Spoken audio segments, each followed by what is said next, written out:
On diffuse. Ça se prépare. Tu penses que ça...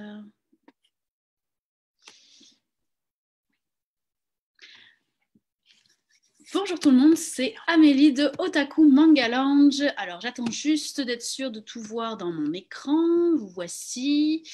Je ne vois pas vos commentaires encore, mais ça ne saurait tarder. Donc bonjour à tous, bienvenue à notre live quotidien spécial manga. Et aujourd'hui c'est une journée exceptionnelle puisque j'ai l'honneur de recevoir Valérie Harvey. Allô Valérie. Bonjour. Alors Valérie est avec moi aujourd'hui parce que vous avez vu un petit peu tout ce qui s'est passé en fin de semaine. Ça a été très mouvementé suite à un certain article, mais on ne veut pas s'appesantir sur cet article aujourd'hui parce que ça nous a un petit peu donné l'idée de cette thématique. Je suis fière d'être otaku. Donc je suis otaku et je suis fière de l'être. C'est un petit peu pour ça qu'on a parti ce mouvement. Oui, l'article a été le déclencheur, mais c'est vraiment plus pour insister sur le côté positif de la chose et non pas sur le côté négatif. Alors, je vous présente un petit peu Valérie pour ceux qui la connaîtraient pas encore. Valérie est, en fait non, je te laisse te présenter toi-même. Je pense que tu vas le faire mieux que moi.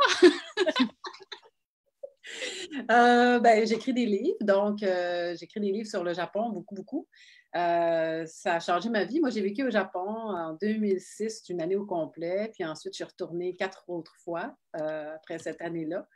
Puis, si j'étais allée là-bas à l'époque, c'était pour apprendre le japonais parce que j'étais à Montréal. Je prenais des cours à l'université, mais disons que quand je pratiquais avec des Japonais, je switchais rapidement en français ou en anglais. Fait qu'avec mon chum, on s'est dit la meilleure option, c'est vraiment d'aller faire une immersion. Donc, on est parti 1 an là-bas pour aller travailler au Japon. Wow. On enseignait le français et l'anglais, ouais. Surtout, moi, j'enseignais seulement le français, là, mon chum enseignait l'anglais. Moi, j'enseignais le français, j'avais cette chance-là avec des jeunes. Ouais. J'avais un peu d'anglais, mais surtout le français, donc j'étais vraiment contente. Et donc, c'est ça, quand je suis revenue, tout avait changé. Donc, mes études avaient pris un nouveau sens. Donc, j'ai étudié les japonaises, j'ai fait des entrevues avec elles. C'est pour ça que je suis retournée au Japon. Mon japonais, je n'ai jamais arrêté d'essayer de l'améliorer. Donc, je suis retournée au Japon pour ça. Puis, c'est ça, j'ai écrit des livres, des essais, des carnets de voyage, des romans. Donc, c'est vraiment au centre de ma vie. Je l'enseigne aussi maintenant. Donc, c'est vraiment, c'est partout, partout. Puis tu as écrit récemment ce qu'on pourrait considérer comme des light novels ou, Oui, un petit peu plus long, des light novels. Il faudrait les diviser en 3 peut-être là, pour que ça fasse la bonne version, parce qu'un light novel, c'est assez court en japonais. Puis il n'y a pas d'illustration à l'intérieur. C'est dommage. J'aurais bien aimé ça. Les éditeurs d'ici ne sont pas très... on va mettre des illustrations à l'intérieur. Ça fait trop jeune. Tandis que les light novels au Japon, ils ont toujours ça à l'intérieur. Mais je les ai emmenés, je les ai mis ici, parce que normalement, je les garde dans mon salon. Donc, c'est un petit peu plus long qu'un light novel. Mais si on le divise en 3, oui. Mais c'est pour les jeunes adultes, finalement. C'est basé beaucoup sur le nord du Japon. Donc, avec un petit peu de magie, évidemment. Donc, à moins que ça ait déjà existé, c'est fantastique. Mais sinon, puis il y a même de la calligraphie japonaise à l'intérieur, avec la traduction en français, bien sûr, là, qui est là. Donc, c'est des récits où je me suis inspirée un petit peu de ce que j'ai vu quand j'étais là-bas, mais de ce que je lisais dans les mangas aussi, puis j'étais insatisfaite de ce que je lisais dans les mangas. Oh! Parce que dans les mangas, tu as beaucoup de filles avec des rôles assez stéréotypés. Hein? Les filles, généralement, on va les retrouver dans soit le rôle de celle qui est l'héroïne, qui est super cute, Toute parfaite, ouais. oui, non, mais même nous autres, on craque, là, tu sais, ben oui, elle est extraordinaire, ça n'a pas de bon sens, tout ça, là. Comme dans Kimi ni Todoke, que j'aime beaucoup, mais qui, c'est ça, tu as cette fille-là un peu gênée, puis qui finit par pogner le gars le plus hot parce qu'elle est tellement bonne et extraordinaire. On craque tout. Puis, tu as aussi le rôle de Erza dans Fairy Tail, là, par exemple, où elle va être super puissante, mais elle a un amour perdu, puis ça finira jamais, puis elle est trop forte, puis elle cuisine comme un pied, puis elle ne sait pas s'occuper des enfants. Donc, finalement, toutes ces belles qualités féminines, elle ne les a pas. Donc là, je me suis dit, coudonc, tu sais, je veux dire, on a comme 2 modèles à peu près. Ou puis tu as le modèle de la petite fille, sage. Ah oui, aussi. Aussi, là, celle qui sait tout, là, qui a comme l'esprit d'une vieille grand-mère, mais qui est une petite fille. Tu la revois souvent aussi, celle-là. Non, en tout cas, je me suis dit, c'est comme plate parce que je ne peux pas vraiment m'identifier à personne. Dans les gars, tu as plusieurs types de guerriers, tu as plusieurs types de combattants, puis je trouvais plus le fun finalement de m'identifier aux gars, puis je pense qu'on est plusieurs filles à faire ça, à s'identifier aux gars quand on lit des Naruto ou des choses comme ça. Il y a des bonnes guerrières dans Naruto, là, mais encore là, on tombe dans le cliché. Fait que là, je me suis dit, ben, je vais écrire des filles qui sont plus diversifiées que ça, puis des gars qui sont hyper diversifiés aussi, puis que tout le monde se retrouve, tout le monde puisse voir, moi, mon modèle, moi, ça serait quoi là, que j'aimerais être dans toute cette gang-là. Puis pas juste une affaire. Fait que je pense que, tu sais, pour les Japonais qui liraient ça, l'exotisme est au niveau de oh, wow! Tu sais, il me semble que j'ai pas eu de personnages filles de même. Des personnages gars de même, j'en ai déjà eu, là. Mais des personnages filles, ça, c'est nouveau. Puis pour nous, les personnages filles comme ça, on a déjà vu, mais pas dans ce contexte-là, pas dans un contexte japonais fantastique. Ça, c'est pas. Intéressant, vraiment. Alors pourquoi j'ai pensé à Valérie pour aujourd'hui, c'est parce que elle est quand même très très connue dans le milieu otaku. Tu fais des interventions à Radio-Canada, autant à la radio qu'à la télé, donc tu es quand même quelqu'un de très crédible dans le milieu. Tu écris des livres et en même temps tu es aussi super engagée dans le milieu otaku, puis tu assumes vraiment ton côté otaku, autant que ton côté maman. Fait que je trouvais que toutes ces facettes étaient intéressantes. Et puis toi tu me partageais que tu avais connu un petit peu le milieu otaku quand tu étais à l'école et tu avais vu un petit peu l'évolution. Fait que je trouvais intéressant que tu nous parles de ça, la manière dont les gens étaient perçus. Je me souviens que quand j'étais plus jeune, c'était pas nécessairement quelque chose qu'on se vantait de lire des mangas ou même de regarder des dessins animés. On savait pas trop si quelqu'un d'autre le faisait. Puis quand on découvrait quelqu'un d'autre qui le faisait, ben, c'était comme notre ami pour la vie. Donc, tu sais, c'était même chose pour les jeux vidéo. Oui, c'était populaire, mais en même temps, tu venais vite avec une étiquette de personnes qui sortaient jamais de chez toi. Là. Donc, c'est pas tout le monde qui disait qu'il aimait ça parce qu'il voulait pas avoir cette étiquette-là. Donc, surtout à l'adolescence, là, je pense que c'est sûr qu'au primaire, on fait moins attention à ça, mais à l'adolescence, il y avait cette étiquette-là qui n'est pas agréable particulièrement. Fait que finalement, tu trouvais des personnes qui aimaient les mangas par hasard. Tu sais, à un moment donné, je me rappelle, c'est une amie qui dessinait, une amie, c'était pas une amie, c'était une future amie, qui dessinait sur son bureau, ouais. son petit pupitre, elle dessinait, elle faisait un fan art de Sakura. Puis là, j'avais comme fait oh, c'est Sakura! C'est comme ça qu'on est devenu. Donc, c'est vraiment ce genre de je me cache pour faire des fanarts. Ah, tu fais des fanarts, j'écris des fanfics. Ah, extraordinaire. Donc, amitié instantanée parce qu'on partage un intérêt commun d'abord. Puis ça, c'était pas quelque chose qui était très valorisé. Je pense qu'aujourd'hui, c'est beaucoup plus libre. Tu sais, les conventions ont beaucoup aidé pour ça. Les gens se retrouvent entre vraies personnes. Internet a aidé aussi. Là. Moi, je suis née à l'époque où ça commençait, Internet. Là, donc, on s'entend qu'on ne pouvait pas trouver du monde. Moi, je viens d'une région. Avant Internet, pour rencontrer du monde qui avait la même passion que toi, c'était un peu plus difficile, mettons. Ben ça, tu sais. Puis même à Montréal, tu peux être un peu perdu dans le sens, sont où ceux qui sont comme moi? Tu sais, à Montréal, c'est assez grand. Là. Donc, c'est pas si évident. Donc, Internet a permis ça. Puis ensuite, les conventions, des gens qui se sont mis à se rencontrer, à partager des passions, à partager des trucs, de dire, hey, tu as lu tel manga, tu aimerais tel manga aussi. Moi, je me déguise en tel. Toi, tu vas-tu faire celui-là? On pourrait comme être ensemble dans la même gang. Donc ça, c'est le fun, puis ça a contribué à sortir peut-être les gens de chez eux, puis à les rendre visibles, ce qui est devenu un petit peu plus naturel. Parce que là, les journalistes se sont dit « Ah, c'est bien drôle le phénomène, ça, ils se déguisent. » Donc là, on attire une curiosité, puis on peut commencer à en parler, expliquer pourquoi les gens le font, puis ça fait du bien, je pense. Ça fait du bien à tout le monde de ne plus être tagué comme le bizarre ou l'étrange. Vraiment pas. Tu n'es plus la personne qui est enfermée dans son sous-sol. Puis moi, je l'ai entendu parce que, bon, je fais des études universitaires, puis maintenant, je travaille pour des professeurs des fois. Donc, on fait des études. Puis on a fait dernièrement une étude avec des femmes qui travaillent en technologie d'information, donc en jeux vidéo. Et une des choses qu'elles m'ont dit, c'est que les jeunes d'aujourd'hui ont beaucoup moins de difficultés à dire qu'elles aiment ça, les jeux vidéo. Mais pour les filles, ça reste encore quelque chose de difficile. Tu sais, même les jeunes femmes qui travaillaient dans les jeux vidéo, qui avaient 20, 25, me disaient, tu sais, j'ai encore à expliquer à mes parents pourquoi j'aime ça. Ils pensent que, tu sais, je m'amuse toute la journée. Donc, il y a comme une étiquette qui est dommage, je trouve.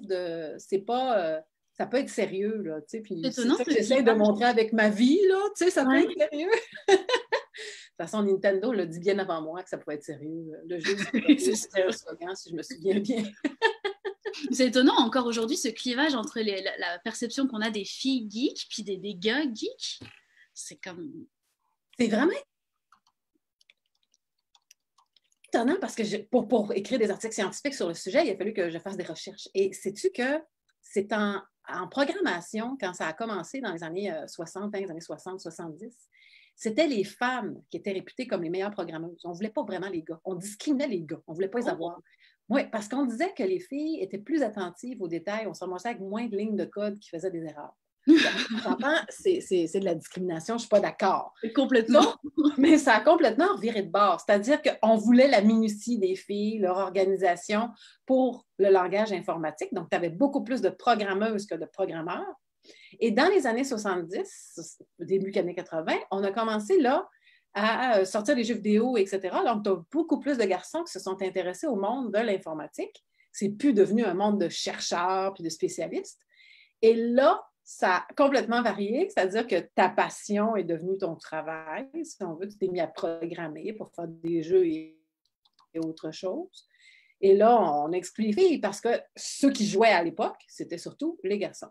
Puis les filles, c'était vu comme jouer à quelque chose de gars. Puis encore aujourd'hui, cette étiquette-là est à retravailler. Là, Il y a encore un petit peu, parce ouais. que c'est encore comme un monde de gars. Ouais, non, ça, c'est intéressant. Ouais. C'est super important parce qu'on sait que quand il y a une étiquette négative comme ça, particulièrement au secondaire, en mathématiques, par exemple, les filles sont meilleures que les gars jusqu'en 6e année. OK. Parce que généralement, à l'école, ça va mieux pour les filles. Bon, parce qu'il y a toutes sortes de choses qui expliquent ça, entre autres le fait qu'elles lisent plus. Là, donc ça pourrait aider. Mais quand on arrive au secondaire, les professeurs sont convaincus que les filles sont moins bonnes que les gars. Donc, les filles aussi, parce que dans l'ambiance sociale, ils sentent, il y a comme une étiquette, ils sont supposés être moins bonnes en sciences. Ouais. Donc, les filles aussi, parce qu'elles ont ces étiquettes-là, sont moins bonnes. Ils ont fait des études scientifiques avant un examen de maths où ils ont sorti une espèce de petit préjugé comme ça, juste une petite affaire de même que le prof a dit en passant juste avant l'examen. Et le même examen, dans des classes différentes, là, ils les ont donnés, ça n'avait pas donné les mêmes résultats sur les filles à cause de la petite remarque. C'est ce qu'on en a conclu. J'ai déjà entendu parler d'anecdotes comme ça. Effectivement, je pense que ça se vérifie à plusieurs niveaux. Quand tu mets une étiquette sur quelqu'un, il finit par absorber cette étiquette puis le prendre pour argent comptant. Donc, leur note baisse. Ouais. Ah, merde! Donc, tu sais, ça a un impact, la pression sociale, puis l'idée qu'on a de nous-mêmes, notre confiance finalement en nous. Puis ça nous enlève, je trouve, des choix. T'sais. Donc, être geek ou être otaku ou avoir envie de lire des mangas puis d'en faire sa vie, ça peut donner une carrière, ça peut donner des choses super le fun plus tard. Ça peut, c'est à définir, hein, parce que c'est pas clair ce que ça va donner. Tu peux pas dire, OK, mon choix de carrière, ça va être d'être otaku toute ma vie. Ben non, c'est sûr qu'à un moment donné, tu vas l'être, mais ça va teinter ce que tu fais. Mais je pense que d'avoir une étiquette mauvaise par rapport à une passion que tu as, c'est ça qui est plutôt négatif parce qu'il faut comme toujours braver l'étiquette négative. Mais c'est en train de changer. Ça a beaucoup changé déjà depuis 20 ans. Ça change vite. Mais bon, il y a encore... On a vu beaucoup le changement pour les geeks. Il y a 20 ans, être geek, c'était pas cool. Aujourd'hui, ça devient cool. Et pour les otaku, le mouvement est en retard. C'est ça qu'on voit, parce que c'est comme une sous-branche des geeks, finalement. Oui, puis il y a quelque chose de particulier aussi, c'est que côté geek, on a un grand mouvement en Californie, aux États-Unis. Les États-Unis, c'est quand même très, très proche de nous. Donc, ceux qui sont les plus riches en ce moment, c'est des geeks. Donc, c'est à revenir. Mais, tandis que le côté otaku nous ramène au Japon. Hein? Il faut quand même traverser le Pacifique pour s'y rendre. C'est une langue que c'est pas tout le monde qui parle, là, contrairement à l'anglais où on le parle beaucoup plus parce qu'on commence à l'apprendre à l'école. Là. Donc, la culture est déjà plus proche quand on parle d'une culture geek que la culture otaku, parce que là, on est plus loin. Il y a un pas de plus à franchir qui est quand même comme une marche d'escalier assez haute. Et un pas culturel aussi, un gap culturel. C'est ça. Fait que cette chose-là fait qu'on a besoin d'explications avant de comprendre c'est quoi être geek. Puis c'est quoi être otaku par rapport à ça. C'est pas la même chose non plus, puis c'est pas la même culture exactement non plus, même s'il y a des choses qui viennent se regrouper. Donc là, c'est pour ça qu'il y a un travail de pédagogie, je pense, à faire par rapport au Japon, par rapport au fait que c'est pas tout le monde au Japon non plus qui est otaku. Donc, qu'est-ce que c'est un otaku? Qu'est-ce que c'est quelqu'un qui s'enferme vraiment? Là, c'est encore un autre phénomène, puis on n'a pas ça ici, on n'a pas les mots pour les nommer. Ils ont au Japon, mais on ne les a pas ici. Donc, c'est un petit peu pourquoi c'est en développement, mais il faut constamment l'expliquer. Puis c'est ça que j'essaie de faire. Oui, tu le fais bien. Et comme je disais, tu le fais de manière crédible et c'est ça que je trouve intéressant. C'est vrai que quelqu'un qui a moins de notoriété que toi est pas forcément aussi crédible aux yeux de monsieur, madame, tout le monde. Et c'est ça que je trouve intéressant. Oui, on l'a vu dans l'anecdote de vendredi, clairement, il y a vraiment un gros besoin de définir ce qu'est un otaku et ce que sont les différentes branches et qu'est-ce que ça veut dire être otaku. Oui, parce que ça peut faire peur. Tu sais, je pense à des parents. On a beaucoup parlé des problèmes de ceux qui ont des dépendances aux jeux vidéo, puis ça existe, là, c'est réel. Là. Je ne vais pas le nier du tout, ni minimiser, parce qu'il faut toujours être prudent avec, tu sais, une passion, ça peut devenir une dépendance, puis ça peut devenir un problème. Donc, c'est jusqu'à temps que ça soit une passion, puis quelque chose dans lequel tu vas mettre beaucoup d'énergie, qu'il reste un certain équilibre avec le reste de ta vie, parce que c'est bien important. Par exemple, écrire des livres. Moi, c'est une passion pour moi. J'adore écrire des livres. Si tu veux me faire plaisir, c'est que tu m'accordes un mois que j'écrive un livre en avant de mon ordinateur, puis je vais être très contente. Mais pour écrire un livre, j'ai besoin de vivre, parce que sinon, mon livre va être complètement détaché de ce que c'est le monde. Comment les gens vivent. Je vais être détachée de les comprendre aussi, parce que je vais être juste dans ma tête. Je ne serai pas connectée avec le reste. Donc, je vais avoir besoin d'avoir vécu des expériences, d'avoir eu des tristesses, d'avoir compris c'est quoi les autres, comment ils pensent, c'est quoi, pas nécessairement comme moi, pour écrire des personnages différents aussi. Puis que ce soit que d'autres gens que moi-même puissent se reconnaître dans ces personnages. Se reconnaître et les comprendre, oui. Oui. Puis j'écoutais Stéphanie Harvey, elle n'est pas parente avec moi, mais celle qui fait des jeux vidéo, là, les e-sports, qui est très bonne. Puis elle disait, il faut être en forme physiquement pour faire du e-sports parce que c'est exigeant. Oui, OK, tu es assis en avant de ton ordinateur, mais ton cerveau travaille comme un fou. Tu n'en peux plus à la fin de la journée. Ça, c'est la même chose. Tu as besoin d'un équilibre qui va venir de d'autres choses dans ta vie qui sont en dehors de ton ordinateur, mais qui sont nécessaires pour que ça soit authentique, que ce soit crédible, que ce soit original, qu'est-ce que tu fais. C'est là que je trouve qu'on oublie souvent ça. Donc, il faut parler des dépendances, des problèmes, des hikikomori au Japon, donc de ceux qui s'enferment dans leur chambre, que c'est vraiment un problème, qui ne sortent pas. Puis ça peut être lié à des problèmes d'intimidation à l'école. Hein? Ce n'est pas nécessairement parce qu'ils trippent sur les jeux vidéo. Donc, il y a des choses qui sont autres. Mais tout en reconnaissant que cette part existe, c'est une part minime, mais qu'elle existe. La majeure partie de ceux qui sont otaku, c'est pas dangereux leur passion. Donc, c'est pas le fait de se déguiser puis de mettre beaucoup de travail à construire son costume. Le fait de se réunir avec une communauté, d'aller la voir, d'aimer s'assembler, de prendre des photos là-dessus, c'est pas mauvais en tant que tel. Au contraire, c'est une façon souvent d'avoir des liens avec des gens qui partagent nos intérêts, puis on veut tous être comme ça. Mais c'est juste qu'il y a certains intérêts qui sont plus valorisé. Donc, par exemple, si moi, j'aime ça faire de la pâtisserie, ben, ça va être quand même mieux valorisé si je dis, ben, j'aimerais ça aller faire un stage avec un chef réputé, tu sais, puis j'ai 13 ans. Là, ça va être vraiment comme mes parents, puis toute ma famille va être très impressionnée. Tu sais, je fais des choses extraordinaires avec le chocolat, donc tout le monde est content, un, de les manger, puis deux, de les regarder. Ils sont très fiers de moi, tu sais, ils se disent, ça a de l'avenir, tu sais. Et en même temps, avant qu'il y ait des téléréalités sur des concours de pâtisserie, c'était pas glorieux de faire de la pâtisserie non plus. Là. C'est ça. On en revient toujours au même. ça peut changer. Donc, mais espérons que c'est ça, que ça continue de changer dans ce sens-là, dans le sens... Puis c'est pour ça que je pense qu'il y a un travail de pédagogie à faire, parce qu'il y a quelque chose à rendre comme juste normal. Tu sais, c'est pas effrayant. On a tous connu ça, là, que c'est le fun de se déguiser. Il y en a qui aiment ça plus que d'autres. C'est correct, c'est pas... Ça menace personne. Il y en a qui aiment ça lire. Ben, des mangas, c'est de la lecture. Oui. Les mangas vont peut-être t'amener à lire justement des light novels, à lire des romans, à faire toi-même de l'écriture parce que ça va te tenter de continuer un manga qui finissait un petit peu abruptement. Tu sais, ça n'arrive pas jamais, hein, des queues de poisson dans les mangas japonais. Non. Donc, tu sais, non. Donc, c'est ça. Donc, justement, donc, tu vas écrire, apprendre comment ça s'écrit une bonne fanfic. Et là, ben ça développe ta faculté d'écriture, puis tu vas peut-être devenir auteur, tu sais, genre, mon job, c'est les jeux vidéo qui a fait continuer son piano pendant tant d'années, puis après ça, qui l'a emmené à faire de la musique de jeux vidéo, parce qu'il aimait ça, Megaman, puis il voulait, tu sais, reproduire les musiques de Megaman sur son piano, puis Final Fantasy, puis c'est beau, ça. Wow, oui, tu as appris des musiques classiques aussi. Oui, tu connais c'est quoi Beethoven. Tu as une instruction, mais tu as voulu continuer le piano parce que ta passion aussi s'y intégrait.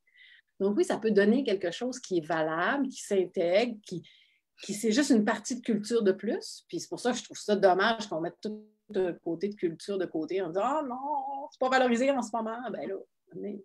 Et il y a des mouvements aussi très encourageants. Tu parles de musique. L'orchestre de jeux vidéo, l'année dernière, je crois, a quand même eu des représentations à la Maison symphonique de Montréal.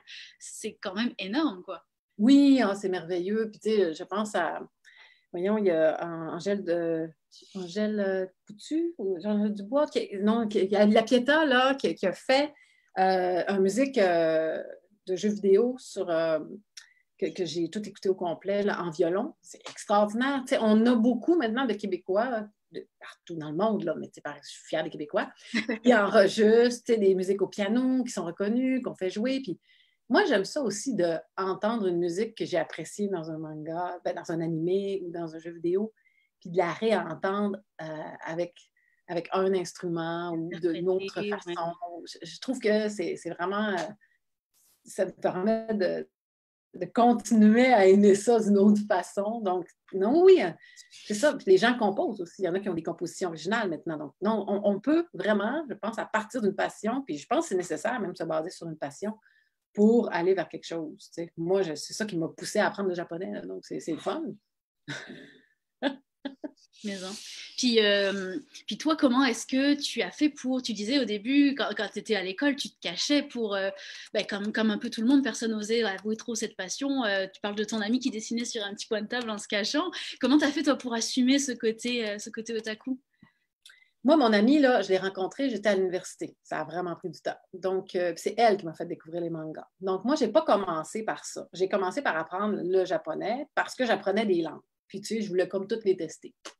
Fait que je prenais tout ce qu'il y avait à l'école. Okay, wow. Moi, quand je suis sortie de ma région où il y avait juste anglais, je me suis dit, ouais, là, je me lance là, dans les langues avec joie et bonheur. Donc, tu sais, j'ai fait un cours d'italien, un cours d'espagnol, plusieurs cours d'espagnol, un cours d'allemand, puis il y avait japonais.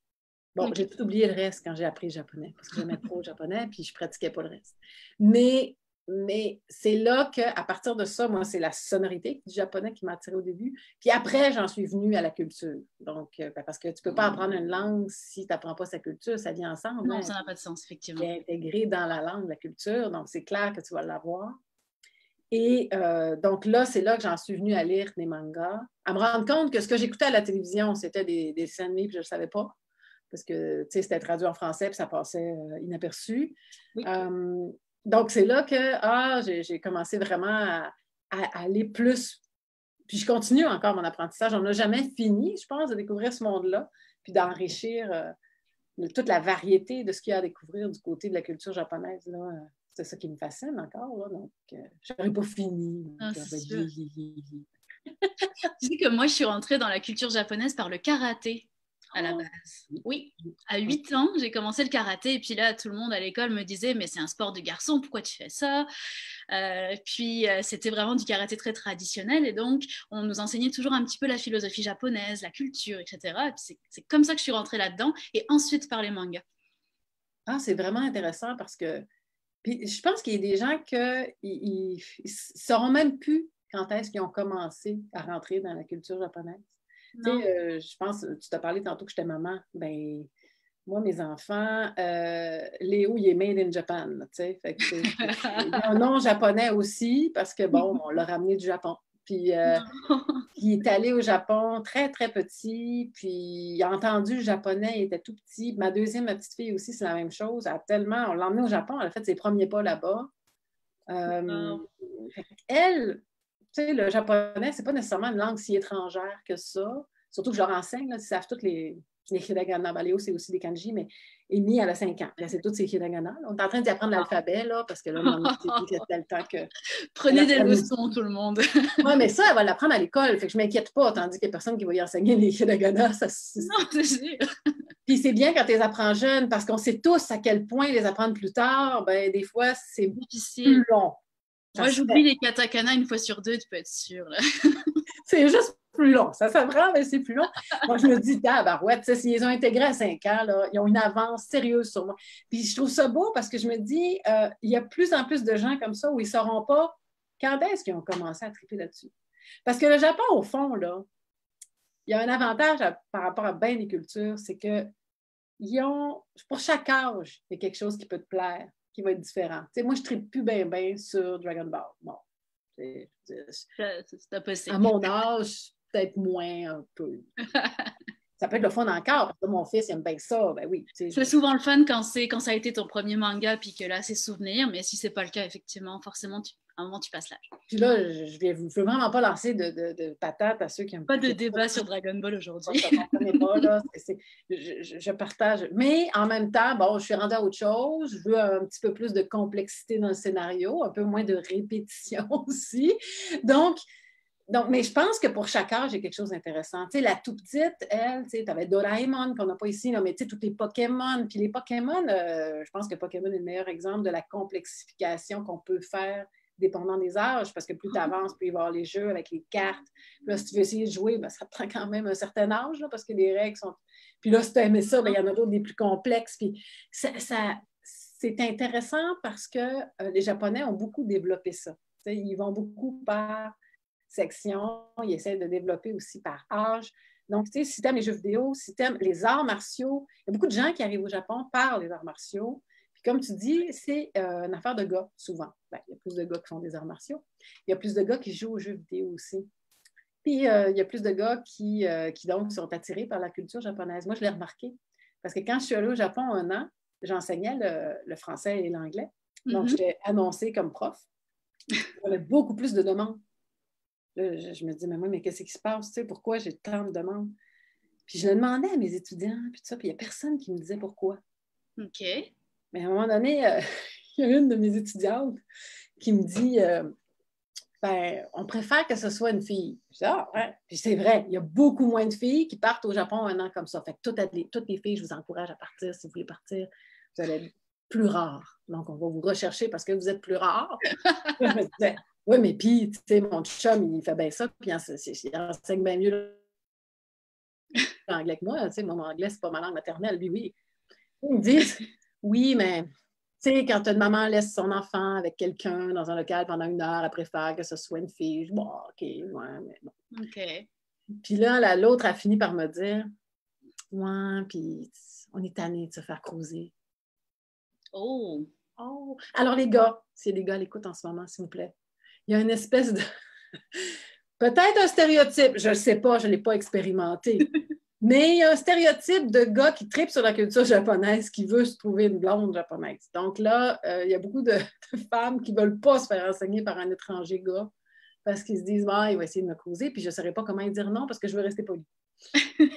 Et là, il y a quelque chose de très culturel là-dedans, de très de japonais, parce qu'on veut rester poli. Fait que pour rester poli, ben, des fois, on va essayer d'éviter la situation qui peut nous amener le malaise. Donc ça, c'était intéressant que j'avais trouvé. Je pense que ça a changé parce que mon chum ne les aurait pas cruisés là, quand même. Là. Ça avait fiable. Mais même si quand on est parti au Japon, ses collègues étaient en jeu vidéo, il avait reçu un t-shirt. Il était marqué quelque chose sur le t-shirt. Bon, quand c'est marqué quelque chose en japonais sur un t-shirt avec des kanji, cherchez. Okay? Parce que des fois... Et là, on l'a su au tout début du voyage, mais on restait là 1 an. Imaginez s'il avait porté 1 année. C'était marqué « Je cherche une copine japonaise ». Fait que finalement, est-ce qu'il est si fiable que ça? Je ne sais pas. Bref, il m'a dit qu'il ne savait pas ce qui était écrit sur son chandail de pyjama, parce que c'est devenu son chandail de pyjama, bien sûr. mais bref, il y a une espèce d'étiquette, malheureusement, pour les gars qui font que c'est un petit peu plus difficile à ce niveau-là, mais c'est quand même possible de trouver un emploi, là, surtout si vous parlez bien anglais. Mais ouais. Est-ce que tu retournes régulièrement au Japon? Régulièrement. Je ne sais jamais quand est-ce que j'y retourne. D'accord. Mais j'y retourne régulièrement, oui. je disais à quelqu'un quand... je ne sais pas si je vais y retourner, mais Je dis, écoute, si la porte se ferme, je vais me gosser une fenêtre. Je vais y retourner, c'est sûr. Donc, à chaque fois que je reviens, je sais que je vais y retourner. Donc, ça, c'est une certitude. Je ne sais juste pas quel moyen va m'y emmener parce que mes 5 séjours au Japon n'ont jamais été par les mêmes moyens. Donc, ça a toujours été différent. La première fois, c'est parce qu'on voulait apprendre le japonais. On est parti en vacances-travail. La deuxième fois, c'est parce que je faisais mes entrevues pour ma maîtrise. Donc là, je suis restée 3 mois. La troisième fois, c'est parce qu'on partait en voyage touristique. Hey. C'est-à-dire qu'il n'y a pas vraiment, là, on n'est pas parti en voyage touristique, mais on est resté 1 mois à Kyoto pour présenter les enfants à nos amis. Donc, c'était vraiment ça. La quatrième, c'était pour étudier le japonais. Donc, cette fois même, je me suis vraiment inscrite dans une école. Donc, j'ai fait des cours avec des Chinois parce que rendu très avancé, à part les Chinois, il n'y a pas beaucoup de monde qui continue. Parce que c'est quand même, pour l'orgueil, là, les dictées, c'est pas facile. Puis les Chinois, ils ont l'avantage de connaître les kanji déjà, fait que c'est plus facile pour eux. Puis tu fais toujours corriger par ton collègue à côté. Donc, là, s'il donne ta dictée de 6 phrases, que ça t'a pris comme écrit comme un capoté, tu sais, puis là, lui, il a déjà fini, il attend. Là. Fait que là, tu fais il y a plein d'erreurs, je suis désolée. Ça, c'est pas notre avantage. Pour la prononciation, par exemple, les francophones ont un avantage, on prononce assez bien. Donc, ça, c'était bon. Puis je suis retournée l'année passée, c'était pour un colloque de sociologie pour leur présenter ma thèse de doctorat sur les papas québécois. Wow! Ouais. C'est pointu, mon Dieu. Ouais. Comme toute thèse de doctorat, mais... Ouais, c'est ça. Ouais, ça a dû leur donner des beaux exemples, remarque, quand même. Oups, un petit lag. Ouais. Je m'adresse à notre public. Vous êtes quand même pas mal discret aujourd'hui. D'habitude, vous posez plein de questions. Je ne sais pas si c'est que Valérie vous impressionne, mais il ne faut pas. Elle est très, très accessible, vous le voyez. Elle est super cool. N'hésitez pas à lui poser vos questions. Elle connaît plein de trucs sur le Japon. Puis surtout, voilà, c'est vraiment, pour moi, c'est l'archétype de la personne qui a assumé son côté otaku. Elle est là pour répondre à vos questions aujourd'hui. Alors, n'hésitez pas à nous écrire au fur et à mesure de la conversation. Je viens de perdre ce que je voulais dire, mais... Ça arrive, ça part.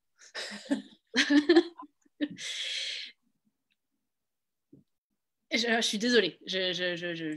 Voilà, j'ai complètement perdu.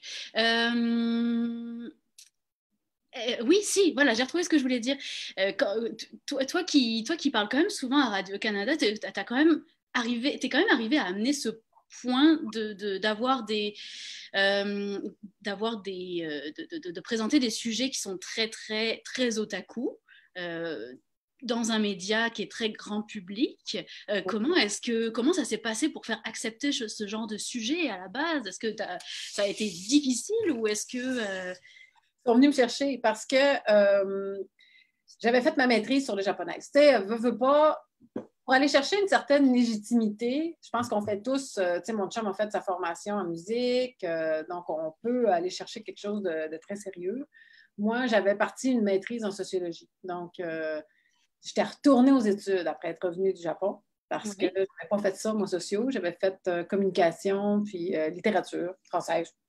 Donc, c'était pas du tout la même chose. Et donc, quand j'avais fait ma maîtrise en sociaux, j'ai publié en livre ma maîtrise, mais lisible. Là, parce qu'on s'entend qu'une maîtrise, c'est pas toujours super agréable à lire. Donc, je l'ai réécrite, puis je l'ai faite en livre. Et ça c'est sérieux, une maîtrise quand même. Là. Fait que tu fais le sujet, tout ça, puis j'étais allée au Japon faire mes entrevues en japonais. Et c'est ça qui leur a attiré l'attention, parce que quand le livre a été publié, il faisait état d'un Japon qui était en train de disparaître. D'ailleurs, ma thèse, ma maîtrise, ce livre-là, il est tout disponible sur Internet si ça vous intéresse en PDF. Là. Donc, il a été rendu disponible par l'éditeur. Tu nous mettras le lien après. Je te l'enverrai. Excellent. Ouais. Puis, pour ceux qui s'intéressent à des affaires plus sérieuses, mais quand même qui fait un bon portrait de la situation, parce que je pense que malheureusement, la situation n'a pas énormément changé, malgré le fait qu'il y a quelques années qui ont passé. Donc, sur le fait que ce n'est pas facile pour les femmes japonaises, ce n'est pas facile pour les hommes japonais non plus qui travaillent beaucoup, et d'avoir une société qui va avoir beaucoup d'enfants dans ce contexte-là, c'est pas évident. Donc, c'est un petit peu ce que j'avais montré, puis cette espèce de portrait catastrophique les avait amenés à inviter un prof de japonais à lire mon livre, puis à nous inviter ensemble. J'étais vraiment très rassurée. d'aller à la radio pour la première fois à Montréal pour parler de mon livre avec un prof qui venait de le lire, puis il est japonais. Fait que, tu sais. Mais ça a été super le fun parce que vraiment, le professeur avait beaucoup apprécié le livre. Puis tu sais, les citations de toutes celles qui avaient accepté de participer à mes entrevues étaient aussi en japonais. Donc, je les avais conservées en japonais dans le livre. Bien sûr, je les ai traduits, mais en bas, on les avait aussi en japonais. Donc, tu sais, il y a une certaine authenticité que je voulais garder comme ça, parce que la traduction, c'est toujours une trahison, si on veut. C'est jamais tout à fait le propos. Donc, tu sais, d'avoir le vrai discours en japonais, tout ça. Donc, il y a beaucoup de choses que dans le livre, tu sais, fait que... Puis, on ne traite pas souvent de ce sujet-là, donc, du Japon, de cette façon-là, de cette société-là. Donc, c'est un petit peu ça, tu sais, qui m'a fait, si on veut, faire une première incursion dans le monde de la radio. Puis, à chaque fois qu'il y avait une interrogation sur le Japon, à partir de ce moment-là, comme j'avais fait de la communication avant, c'est sûr que moi, j'aime beaucoup parler, bon, en ce moment, là, j'aime ça. J'aime ça faire des conférences. J'aime beaucoup ça, faire de la radio. J'aime ça aussi écrire. Donc, j'ai des blogs. Je suis très active au niveau des médias. Puis ils m'ont réinvité à ce moment-là, à chaque fois qu'il y avait quelque chose sur le Japon, pour se faire expliquer. Parce que souvent, il y a beaucoup de phénomènes japonais, je remarque, qui semblent totalement étrangers, totalement bizarres pour les Occidentaux, puis qui nous sont présentés de façon bizarre sans qu'on ait une explication logique qui nous fait comme ah, ben oui, ce sont aussi des êtres humains. Tu sais, je pense à un... Non, mais je suis un peu choquée quand j'y repense parce que j'avais eu un article dans un média français là, super sérieux, je pense que c'était Le Monde diplomatique ou Courrier international, Ouais. qui avait fait un article sur le fait que les Japonais se louaient des amis. Puis là, c'était comme, tu sais, l'exotisme suprême. Là, tu sais, le journaliste présentait ça comme ça n'a pas de bon sens. Les Japonais se louent des amis. Il y a une fille qui s'est louée du monde pour son mariage, pour qu'elle ait l'air d'avoir une famille, puis beaucoup de monde. Puis il y en a un autre qui se loue un ami pour juste prendre un café avec lui et puis lui parler de ses problèmes. Tu sais. Puis là, tu sais, on a l'air tous, tu sais, si tu penses à ça, les Japonais ont tous l'air à du monde un peu étrange, qui se loue des amis. C'est quoi qui... Bon, mais si tu remets ça dans un contexte japonais, OK, puis tu expliques qu'au Japon, la santé mentale, c'est vu comme un problème. C'est-à-dire que c'est pas... Ici, on en parle, là, tu sais, qu'on a tous été voir un psy ou, tu sais, pas bien grave. Là-bas, c'est encore un problème. Puis même ici, on a encore un bout de chemin à faire, mais là-bas, là, c'est pas bien étiqueté. Tu vas être très mal jugé. Fait que, bon, ça, tu vas pas consulter un psy parce que ça va être mal vu. Puis, avant ça, avant même le psy, si tu as des problèmes au travail, okay? Puis tu voudrais en parler avec quelqu'un, mais tous tes amis sont au travail parce que ta vie sociale, elle se passe au travail parce que tu travailles tellement, tu es tout le temps au travail. Avec qui tu vas en parler de ton problème que tu as avec le boss? Avec quelqu'un du travail? C'est-tu vraiment une bonne idée? Pas sûr. Fait que tu n'as pas de voie de sortie. Tu es peut-être mieux de te louer un ami pour prendre un café puis décompresser. Voilà, exactement. Donc, c'est une façon, c'est une soupape pour être tout simplement humain. C'est-à-dire avoir envie, avoir besoin de dire qu'on a un problème, que telle personne a un stress, tout ça. Puis que ça se passe dans un contexte qui n'est pas dangereux pour toi, parce que le gars est engagé, puis tu sais que, bon, il s'en fout au fond, puis qu'il ne va pas en parler. Tu fais la même chose avec un psy. C'est juste qu'un psy, c'est pas mal plus encore. Puis la réponse qu'il va te donner va peut-être plus te servir.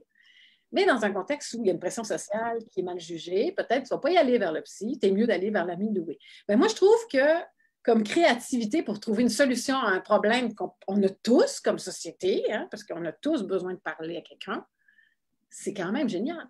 Donc, tu sais, on peut le voir comme quelque chose d'exotique, mais si tu regardes d'où ça part, c'est-à-dire le besoin de dire qu'est-ce qui ne va pas à quelqu'un, ben, c'est tout à fait humain. Ils ne sont pas plus bizarres que nous autres. On va juste trouver une autre solution parce que la société a des barrières. Ils ont juste été vers une autre voie et c'est ça qui est intéressant quand on s'ouvre à une autre culture, c'est de voir qu'on a tous les mêmes problèmes, mais qu'on trouve tous des solutions différentes pour y remédier complètement. Alors, on a plusieurs questions. On a une question qui nous demande comment les otaku japonais voient les otaku étrangers. C'est une très bonne question.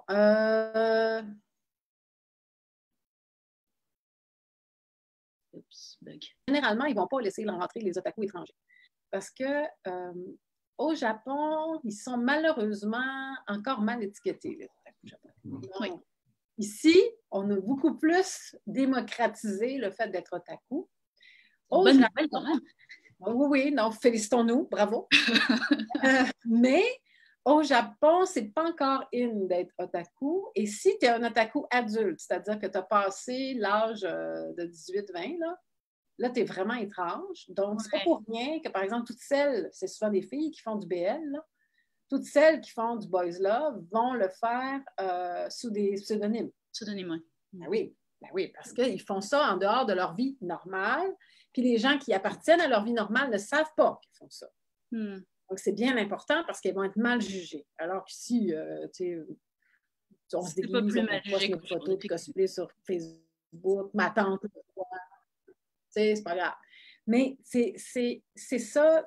Donc, eux protègent leur communauté dans le sens où ils ont à protéger leur vraie vie en arrière de ça. Donc, c'est sûr que les otaku étrangers, avec le fait qu'on est bien libéré, qu'on est libre, qu'on fait un peu ce qu'on veut, tout le monde le sait, qui ne sait pas à quel point pour eux, c'est déjà braver une situation d'être juste otaku. Pas sûr qu'on peut rentrer facilement là-dedans. Pas si facilement qu'on se l'imagine. Ça va prendre du temps, comme bien des relations au Japon. C'est-à-dire, prenez le temps de gagner la confiance. À mon avis, ce n'est pas impossible, mais c'est juste que c'est plus long. OK, vraiment intéressant. Autre question, on nous demande, est-ce que c'est facile d'être otaku? Est-ce que c'est plus facile d'être otaku pour un gars que pour une fille? Et la différence entre le Québec et le Japon? À mon avis, c'est plus facile pour un gars parce qu'il y en a plus qui le sont. Donc, c'est moins anormal au Japon.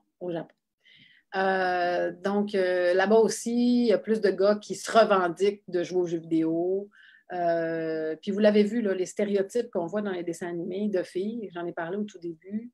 Malheureusement, c'est des stéréotypes qui pèsent sur les épaules d'à peu près toutes les filles japonaises pour être la personne qu'on recherche comme blonde, là. Donc, c'est sûr que si on est otaku, ben, on est comme bizarre parce qu'on n'est pas le modèle standard de la fille. Vraiment pas. Je parle beaucoup de Otaku, là, c'est un manga qui a été traduit en français. Oui, Wotakoi en français. Otaku wa Musukashi. Oui. Otaku ni koi wa Musukashi. Ouais. C'est difficile d'être otaku en français, c'est ça? Traduction littérale? Exactement. C'est difficile d'être otaku et c'est surtout difficile pour les filles. Puis il y a l'héroïne là-dedans, qui est la fille avec les cheveux roses. Oui. Elle cache à ses chums qu'elle est otaku. Donc, c'est-à-dire qu'au début du manga, on la voit, puis elle vient de perdre son chum parce qu'elle a découvert qu'elle était otaku. Bon, c'est peut-être un peu exagéré, je ne suis pas sûre que c'est le cas de tous les gars, là, je l'espère. Mais il y a quand même un peu de vrai dans ça. C'est-à-dire que ça prend un gars particulièrement ouvert d'esprit pour accepter que ta blonde soit otaku. Donc, je pense que c'est plus difficile pour les filles au Japon. OK. Je pense à un autre manga aussi qui était Ma copine est fan de yaoi. Je ne sais pas si tu connais celui-ci, où c'était encore un autre step au-dessus. Je savais que ma copine était otaku, mais pour moi, c'est encore plus difficile d'accepter qu'elle aime le boys love. Et oui, non, là, on tombe, là, c'est pas pour rien que ça s'appelle Fujoshi au Japon, là, donc là, c'est pas particulièrement gentil envers les filles qu'on les appelle comme ça. Donc, c'est une autre catégorie. Là, on est dans une catégorie d'une catégorie, puis incompréhensible, même pour les autres femmes. Là. Donc, c'est encore une fois, mais il y a au Japon aussi, ils sont voués par la petite communauté qui se forme. Parce que sur Internet, puis dans les conventions, elles aussi, là, elles s'en vont, elles trouvent un public, puis une reconnaissance qui leur font du bien, parce que c'est une part importante de leur vie. Mais est-ce qu'ils vont le communiquer à leurs enfants? C'est ça l'affaire. T'sais, moi, je n'ai pas d'hésitation à mettre des photos de Yoni on Ice, là, mais... mais tu sais, mon chum me disait, ouais, tu sais, nos enfants grandissent dans un autre monde pareil, tu sais, parce que quand on était petits, on mettait des photos de Dragon Ball, puis Sailor Moon, mais là, maintenant, tu sais, c'est bien plus ouvert, puis égaux. Je dis, ouais, t'as raison, tu sais.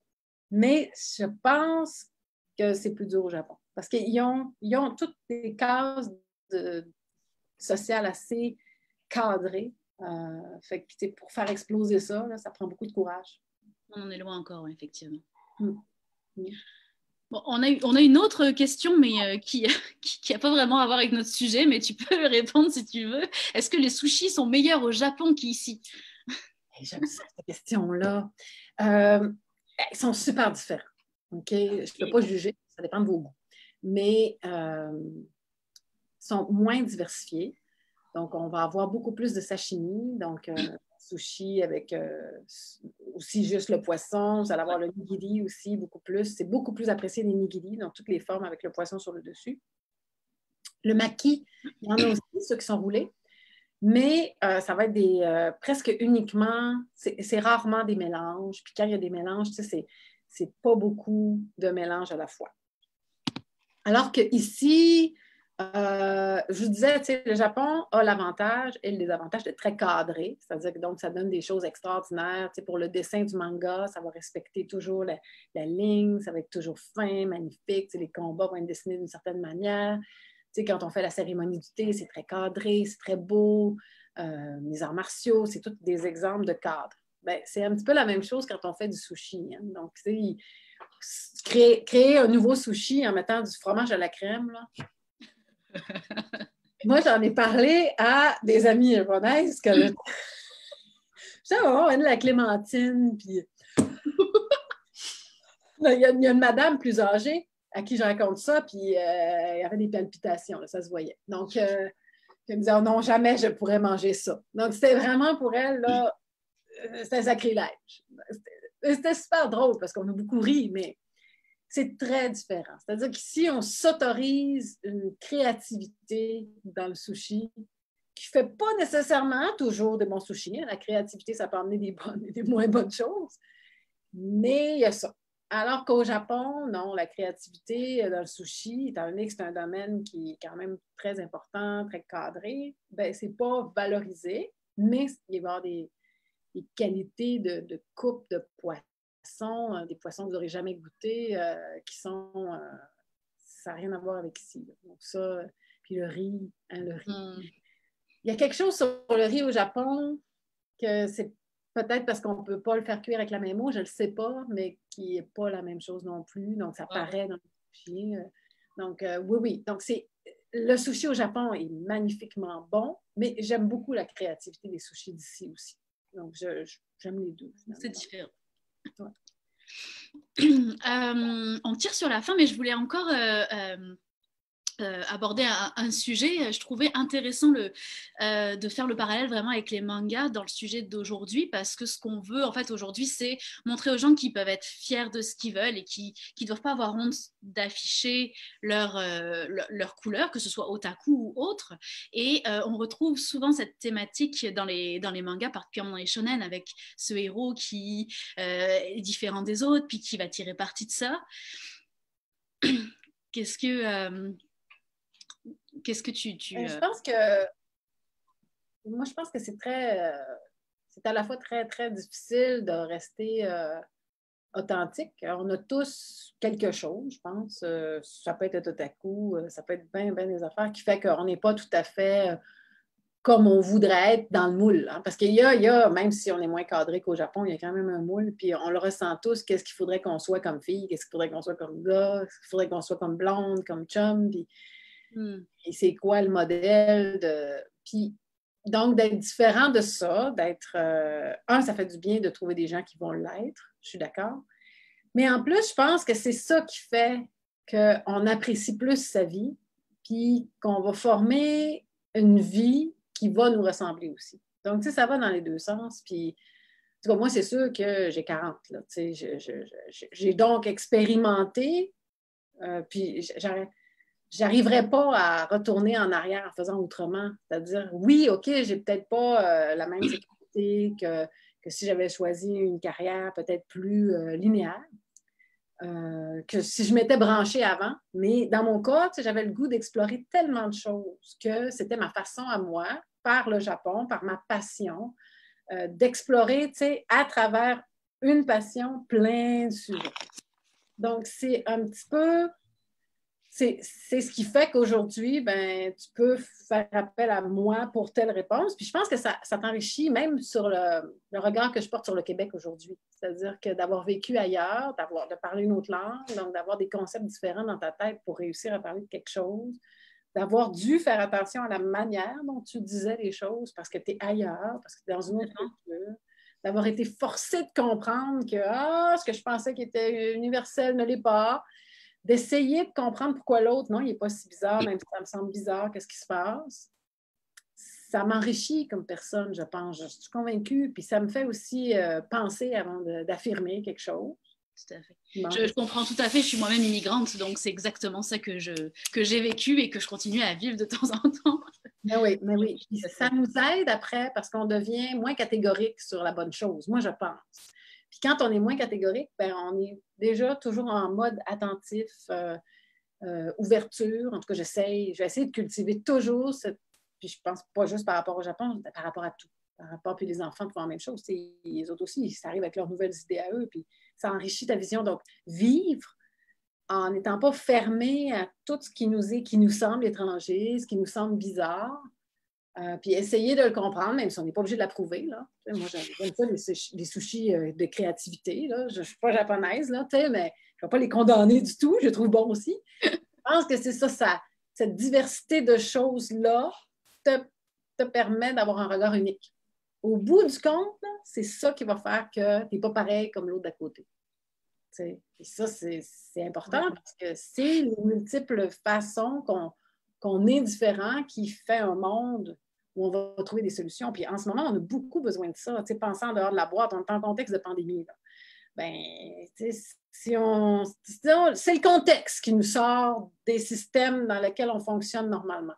Mais si on veut arriver à des solutions, c'est la même chose. Il faut penser différemment. Il faut donc que d'autres cerveaux qui viennent d'ailleurs, qui ne sont pas élevés de la même manière, se penchent, puis qu'on soit tous ouverts à des visions qui ne sont pas pareilles, pour qu'on arrive à quelque chose. Quelque chose que je ne peux pas te dire c'est quoi, là. Mais à mon avis, on a plus de chance ensemble que tout ça.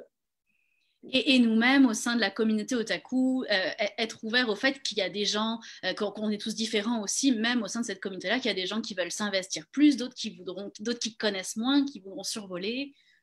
Oui, puis c'est peut-être, on en parlait, parce qu'hier, on s'est parlé un petit peu. Donc, oui, on ne vous le cachera pas. C'est le fun de se parler, fait qu'on se parle.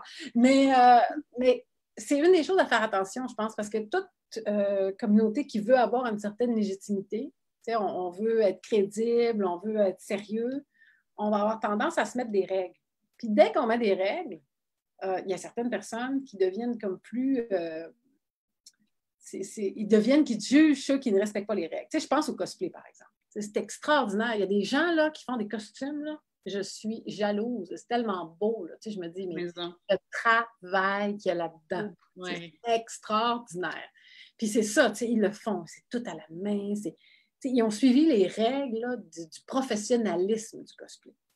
Mais il ne faut pas non plus que, parce qu'il y a des gens qui font ça de cette façon-là extraordinaire, qui sont une inspiration pour tous, on condamne tout le reste en disant, ben ceux qui font ça, à mitaine à la maison, avec des vieux costumes qu'ils vont refaire, puis qui mettent une perruque qu'ils ont achetée à la pharmacie au lieu de la faire venir de la place de la perruque que tu peux coiffer toi-même. Oui. Ou encore que tu peux faire ta perruque toi-même. Ben eux autres, ils ne sont pas bons. Parce que sinon, on va enlever tout le futur. Parce que le futur, c'est ceux-là qui s'essayent. C'est ceux-là qui débutent. C'est ceux-là qui patentent. Puis le professionnalisme, il se repose là-dessus. Puis il faut que les deux cohabitent tout le temps. Parce que c'est là que c'est cette passion-là, il faut l'entretenir. Il faut dire, ah oui, c'est vraiment cool. C'est ça qui renouvelle aussi le mouvement, parce qu'on a besoin de ces nouvelles idées-là. Puis... Fait que moi, je veux dire, il faut toujours faire attention dès qu'on se professionnalise, qu'on a une certaine légitimité, de ne pas non plus condamner, de ne pas devenir là, des curés là, qui vont dire ça c'est bien, ça c'est mal. Mais oui. C'est au contraire de dire, hey, garde donc comme on est actif. Garde donc comme on est vivant. Donc, moi, là, j'aime beaucoup ça, cet aspect-là. Une dernière question. On nous demande à quel point les hikikomori sont présents au Japon Et en fait, c'est une double question. Il y a cette question-là, et puis la même personne nous demande aussi quel regard ont les enseignants sur les otaku au Japon. Mais ça rejoint un petit peu ce qu'on a dit sur le fait que c'est encore difficile la situation. Les enseignants, juste pour faire un petit aparté, les enseignants ne voient pas mal les otaku au Japon.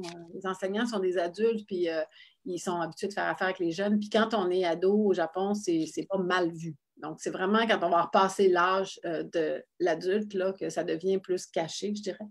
Mais pour les enseignants, c'est correct. Là, il y a une grande ouverture d'esprit là-dessus, puis on ne condamne pas ça parce qu'eux autres aussi, peut-être qu'ils sont otaku, mais c'est caché. Donc, pour les hikikomori, malheureusement, il y en a beaucoup plus qu'on se l'imagine. On dit au Japon, c'est dur d'avoir des statistiques valides. On dit qu'il y a à peu près 1% de la population qui l'a été à un moment donné. Donc, ça fait moins qu'il l'a été, là, donc il n'est pas présentement, là, mais qui en a souffert. À différents stades. C'est-à-dire qu'il y aurait deux types d'otaku selon les spécialistes. Il y aurait ceux qui sont plus jeunes. Donc là, c'est beaucoup lié à des problèmes d'intimidation à l'école, des problèmes de socialisation, le fait qu'on nie aussi que le jeune a un problème de comportement, par exemple, puis que on ne veut pas le savoir. Fait qu'à un moment donné, ça fait que l'école devient comme impossible. Donc, le jeune décide de s'isoler parce que c'est sa façon à lui de se protéger. Problème familial, peut-être aussi. Il peut y avoir ça, il peut y avoir un problème de dépendance aussi aux écrans, donc ça peut être aussi ça, mais c'est souvent pas ça qui anime en arrière. Oui. La personne qui s'isole. C'est juste une face. Ouais, c'est ça. Et il y a des hikikomori qui sont plus âgés. Et ça, on commence à s'en rendre compte parce qu'il y a eu des tragédies l'année dernière au Japon. De gens qui sont sortis et qu'ils ont fait des carnages. Là. Donc, malheureusement, ils ne sont pas dangereux, seulement des hikikomori, là, mais il y en a 2 qui ont malheureusement fait les nouvelles dernièrement. Mais, donc là, on parle de gens qui ont 50, dans les 45 à 60 ans et qui sont plus nombreux qu'on imaginait et qui sont... ils habitent toujours chez leurs parents. Mais vous imaginez, si tu as 60 ans, tes parents, ta mère, elle a comme 80, 85. Pour s'occuper d'eux, ça va, mais sinon... c'est ta mère de 85 qui s'occupe toujours de toi. Oui, c'est ça. Donc, et là, c'est pas un problème de dépendance aux écrans parce que le monsieur de 55 ans n'a pas particulièrement de dépendance à l'ordinateur et aux réseaux sociaux. C'est pas ça. C'est oui, il va écouter la télé, mais tu sais, c'est... Fait que là, encore une fois, on tombe dans d'autres catégories, d'autres problèmes. Mais oui, l'état otaku, généralement, est temporaire. Hein? On en sait encore peu sur les plus âgés, là, mais sur les plus jeunes, c'est quelque chose dont on se sort quand même. Il y en a que ça va se prolonger. Là. Mais généralement, c'est une phase. Donc, ça peut être une période d'isolation pour quelques mois. Ça peut être une année, 2 ans. Mais c'est pour ça qu'on pense qu'il y a une grande majeure... Il y a quand même un bon pourcentage, là, 1%, c'est beaucoup, qui en aurait souffert au courant de sa vie. Et dans une société, tu sais, je l'ai dit, c'est très cadré, hein, fait que ça te met sur les épaules beaucoup de pression pour être dans ton petit cube. Ouais. Ben, c'est pas étonnant qu'à ce moment-là, il y a un revers à ça. Puis le revers, c'est de dire non. Puis non, c'est non. Il y en a qui disent non en se manifestant et d'autres qui disent non en se... Au contraire. Manifestant, ça prend beaucoup de courage pour essayer de briser les barrières, mais de dire ça prend du courage aussi, mais d'une certaine manière, on ne va pas nécessairement les aider, des hikikomori. On ne sait pas encore trop comment le faire. Donc, c'est extrêmement déchirant pour les parents, puis je dirais même les spécialistes, parce qu'on n'a pas encore développé la façon de les aider. Je pense que c'est un problème social, ce n'est pas nécessairement un problème psychologique, puis c'est ça qui est difficile. Okay. C'est dur à régler des problèmes sociaux, ça prend plus de temps. Ouais. Tu vois, j'apprends plein de choses. Je pensais pas qu'il y en avait autant. Pour moi, c'était vraiment plus mineur que ça. Mais tu sais, comme je te dis, c'est une statistique sur le qui en a souffert. Donc, tu sais, c'est pas en ce moment. Comme temporaire, c'est pas... Oui, ouais. Ok, bon, mais on va essayer de finir sur une note plus positive parce que c'est quand même un peu plate de finir avec les hikikomori. Comment est-ce que tu penses que la situation, la manière dont les otaku au Québec vont être vus, comment est-ce que tu penses que ça va évoluer dans les prochaines années? Bon, écoute, c'est sûr que par rapport à la chronique, il faut y revenir un petit peu. C'est juste moi, j'ai trouvé que d'une certaine manière, ça ramassait des clichés qui étaient déjà dits, qui étaient déjà présents, puis ça les mettait dans une chronique. Bon. Fait que ça c'est un peu dommage parce que ça vient comme renforcer, parce que bon, il y a une certaine crédibilité, là, le chroniqueur, ça vient quand même renforcer des craintes qu'avaient, je dirais, certains parents à propos des passions de leurs plus jeunes. Puis, ben, donc, il faut continuer à faire un travail.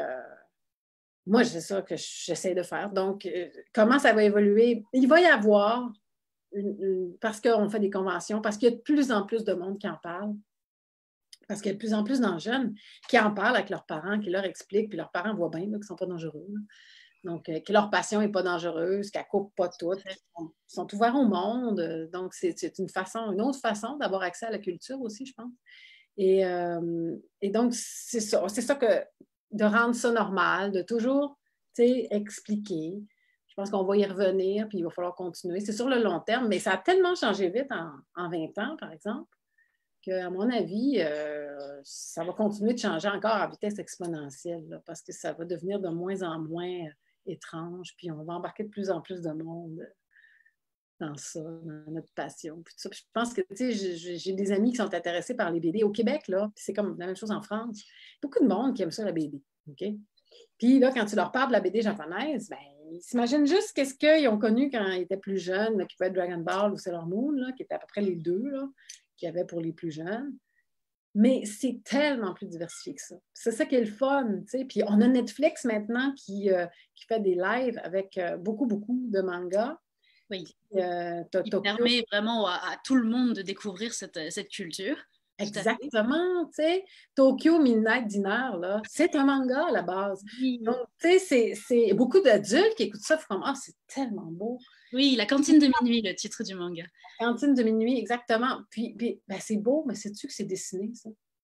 Donc, je pense que beaucoup de gens font comme, ah, ouais, ben là, écoute, j'irai voir. Tu sais, Taniguchi a fait tellement de beaux mangas qui sont extraordinaires pour les adultes aussi. Donc, il y a quelque chose d'aller fouiller dans ça, puis de dire, ah, ben, je vais découvrir qu'est-ce qui se fait aussi. Puis le plus grand, tu sais, je pense que le parent, les plus âgés peuvent découvrir ça. Puis leurs jeunes, ben, vous avez un travail d'éducation si vous êtes plus jeune. Donc, faites donc découvrir les mangas que vous pensez que vous plus vieux aimeraient. Là. Puis là, ben, on va partager quelque chose. Donc, moi, je trouve que ça, c'est important parce qu'on devient à ce moment-là beaucoup moins jugé. Puis il faut continuer ça, là, parce que on n'est pas plus bizarre. Puis ça crée une grande communauté au-delà des frontières. Puis moi, ça, je trouve ça vraiment important.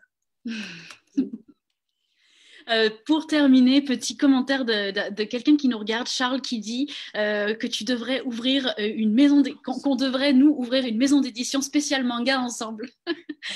Merci pour la confiance que tu places en nous tous. Je ne sais pas si on serait capable. Il y a tellement de mangas qui ne sont pas traduits en français. Tu sais. Ouais, écoute. Oui, dans le même ordre d'idée, le Festival BD de Montréal qui va avoir lieu dans 2 semaines puis qui avait été complètement virtualisé pour cette année. C'était très difficile au début. Les Québécois sont des gens qui sont très ouverts à la bande dessinée, qui adorent ça. Et donc, le Festival BD a quand même une grosse importance. Et ça a été très difficile au début de faire accepter le manga par les puristes de la BD. Et aujourd'hui, on voit la différence. C'est fou l'importance que le festival accorde au manga. Fait qu'on va y faire pas mal d'activités aussi. Nouvelle. On en revient à ce qu'on disait tantôt, de créer une case, de dire la BD, c'est ça. Puis là, de dire, moi, c'est ça. On est professionnel, c'est ça qu'on fait. Puis là, ben, de sortir de cette case-là, puis de dire, ah, mais non, il y a la BD japonaise, c'est quoi? Puis c'est pas juste pour les enfants, ça peut être très large, ça peut être tellement, tellement riche. Donc oui, on est rendu là. Fait que merci beaucoup Valérie pour ta présence aujourd'hui. C'était vraiment un honneur de t'avoir avec nous. Merci à tous d'avoir participé, merci pour vos questions, merci pour vos réactions. N'oubliez pas, on a démarré un mouvement de fierté otaku qui s'appelle Je suis otaku, donc n'hésitez pas à en faire partie et à toujours être fier de ce que vous êtes. C'était mon petit mot de la fin.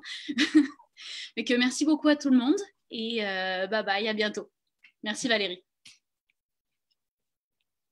Comment j'arrête ?